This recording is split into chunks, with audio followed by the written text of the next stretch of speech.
ଚାଲନ୍ତୁ ଆଜି ଶୁଣିବା ଜହ୍ନ ଆମର ଆଉ ଗୋଟିଏ ଗପ, ଯାହାର ନାଁ ହେଲା କୁବେର ସରୋବର।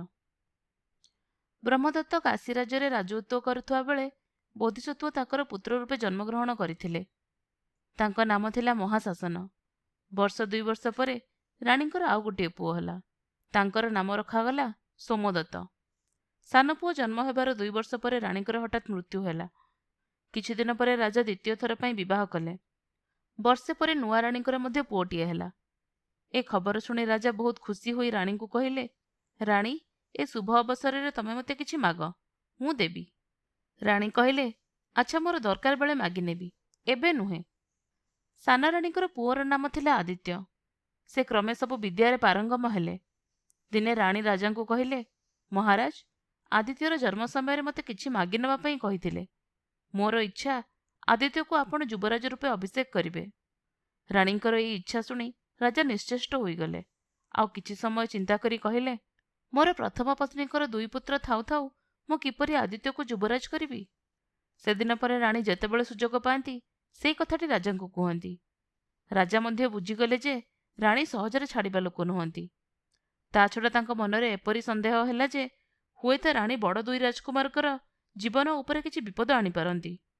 ତେଣୁ ସେ 2 ପୁତ୍ରଙ୍କୁ ରକ୍ଷା କରିବା ପାଇଁ ଦିନରାତି ଉପାୟ ଚିନ୍ତା କଲେ। ଦିନେ ରାଜା 2 ରାଜକୁମାରକୁ ଡାକି ସମସ୍ତ କଥା ବୁଝାଇଲେ। ଆଉ କହିଲେ, ତମେ ଦୁହେଁ କେତେ ବର୍ଷ ଏ ନଗର ଛାଡ଼ି ଅନ୍ୟ ସ୍ଥାନରେ ରୁହ। ମୋ ପରେ ତୁମକୁ ହିଁ ଏ ରାଜ୍ୟ ପ୍ରାପ୍ତ ହେବ ଏବଂ ସେତେବେଳେ ଆସି ତମେ ରାଜ୍ୟ ରକ୍ଷା କରିବ। ପିତାଙ୍କ ଆଜ୍ଞା ଶିରୋଧାର୍ଯ୍ୟ କରି ମହାଶାସନ ଓ ସୋମଦତ୍ତ ନଗର ଛାଡ଼ି ଚାଲିଗଲେ। ଯେତେବେଳେ ରାଜ୍ୟର ସୀମାରେ ସେମାନେ ପହଞ୍ଚିଲେ ସେତେବେଳେ ଦେଖିଲେ ଯେ ଛୋଟ ରାଜକୁମାର ଆଦିତ୍ୟ ମଧ୍ୟ ତାଙ୍କ ସହ ଚୁପଚାପ ଚାଲି ଆସିଛି। 3 ଜଣ ସାଙ୍ଗ ହୋଇ ବହୁତ ରାସ୍ତା ଚାଲି ଚାଲି ଅନେକ ଦିନ ପରେ ହିମାଳୟର ପାଦଦେଶରେ ଆସି ପହଞ୍ଚିଲେ। ସେଠାରେ ଚତୁର୍ଦିଗ ଘନ ଜଙ୍ଗଲରେ ପୂର୍ଣ୍ଣ। ଥରେ ବୁଲୁ ବୁଲୁ ପଥଶ୍ରାନ୍ତ ହୋଇ 3 ଜଣ ଗୋଟେ ବୃକ୍ଷ ତଳେ ବିଶ୍ରାମ ନେଉଥାନ୍ତି। ତିନିଙ୍କୁ ଶୋଷ ହେଉଥାଏ। ମହାଶାସନ ଆଦିତ୍ୟକୁ କହିଲେ, ଦେଖ, ଦୂରରୁ ଏକ ସୁନ୍ଦର ସରୋବର ଦେଖାଯାଉଛି।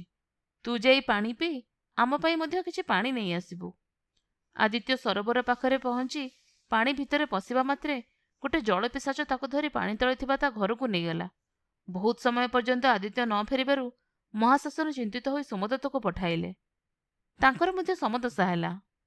ଅନେକ ସମୟ ପର୍ଯ୍ୟନ୍ତ ଅପେକ୍ଷା କରି କରି ସେମାନେ ନ ଫେରିବାରୁ ସେ ନିଜେ ସେଠାରେ ଯାଇ ପହଞ୍ଚିଲେ।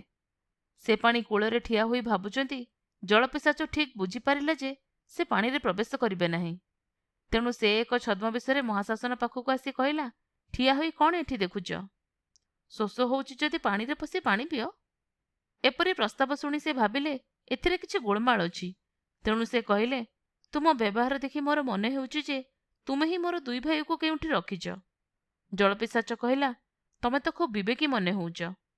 ମୁଁ ଏବେ ସତ କଥା କହିଦେଉଛି। ଜ୍ଞାନୀ ଲୋକଙ୍କ ବ୍ୟତୀତ ଏ ପୋଖରୀକୁ ଯିଏ ଆସେ ମୁଁ ସମସ୍ତଙ୍କୁ ଧରି ବନ୍ଦୀ କରେ। ଏହା ହେଉଛି କୁବେରଙ୍କର ଆଦେଶ, କାରଣ ଏ ସରୋବର ତାଙ୍କରି।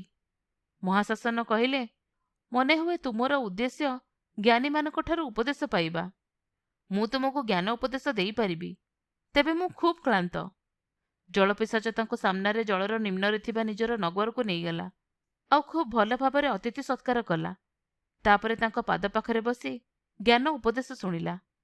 ମହାଶାସନ ନିଜ ଗୁରୁଙ୍କଠାରୁ ଯେଉଁ ପରମ ଜ୍ଞାନ ଶିକ୍ଷା କରିଥିଲେ ତାହା ସବୁ ସୁନ୍ଦର ଭାବରେ ବ୍ୟାଖ୍ୟା କଲେ। ଜଳପିଶାଚ ଅତି ଖୁସି ହୋଇ ନିଜ ରୂପ ଧାରଣ କରି କହିଲା, ମହାତ୍ମା, ଆପଣ ମହାନ ଜ୍ଞାନୀ।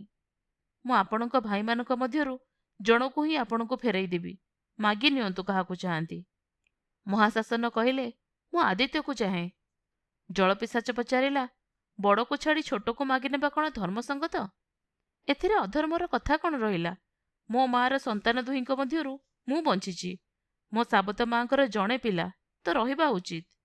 ସେ ଆଦିତ୍ୟ ପାଇଁ ମୋ ପିତାଙ୍କ ପାଖରୁ ରାଜ୍ୟ ମଧ୍ୟ ମାଗିନେବାକୁ ଚାହିଁଥିଲେ।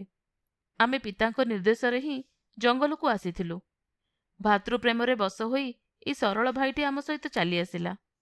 କିନ୍ତୁ ଏବେ ଯଦି ଆମେ ନଗରକୁ ଫେରିଯିବୁ ତେବେ ଲୋକ ପଚାରିଲେ ଯଦି ଆମେ କହୁ ତାକୁ ଜଳପିଶାଚ ମାରିଛି ବୋଲି ସେ କଥା କେତେ ଦୂର ନ୍ୟାୟସଙ୍ଗତ ହେବ?